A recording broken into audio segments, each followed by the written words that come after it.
స్పెషలే కదా. ఏంది పవన్ అవి? బొరుగులు మా మిరపకాయ మిర్చి బొరుగులు మిక్చర్. బాంబే మిరపకాయలో బొరుగులు చూడండి స్టఫ్ చేసినారు. లోపల కీరకాయ క్యారెట్ పచ్చిమిరకాయ పచ్చిది ఉన్నట్టుంది. అసలు టేస్ట్ చూడు మా ఏం చేదిలా ఇది టేస్ట్ నేను నీకు తుంచిస్తా. టేస్ట్ చూడు నచ్చకుంటే మళ్ళీ ఫస్ట్ కొంచెమే నాన్న తుంచేది నచ్చలేదు. నువ్వు తిరుగుంటే నేను తింటాను. కొరకనులే నాన్న. చూడండి స్పెషల్ తెచ్చాను నా కొడుకు. ఏందో బొరుగులు మిక్చర్లో మిర్చి అంట. చూడండి ఫ్రెండ్స్. అమ్మో చూస్తేనే కారంగా ఉంది. పవన్ కారం లేదు మా నేను పెట్టినట్టు తిను. నేను కారం అనుకున్నా కానీ తినేసరికి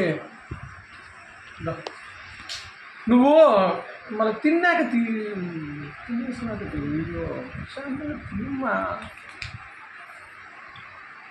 నమ్ములు అంతా ఒకేసారి నమ్ములు. ఇంకొన్ని బొరుగులు వేసుకో చెప్తా. చేయబట్టు బొరుగులు టమాటో వేసుకో. అట్లా నంచుకుంటా తినాలి. బాగుంది. దాడాడి ఏది విజ్జి నీ ప్లేటు విజ్జి అయిపోతాయి. తిందువురా. నాకు శనక్కాయ పప్పులు ఉన్నాయి దీంట్లో. బాగున్నాయి. కారం ఉండదు. నమ్ములుకొని బొరుగులు నంచుకో. కారం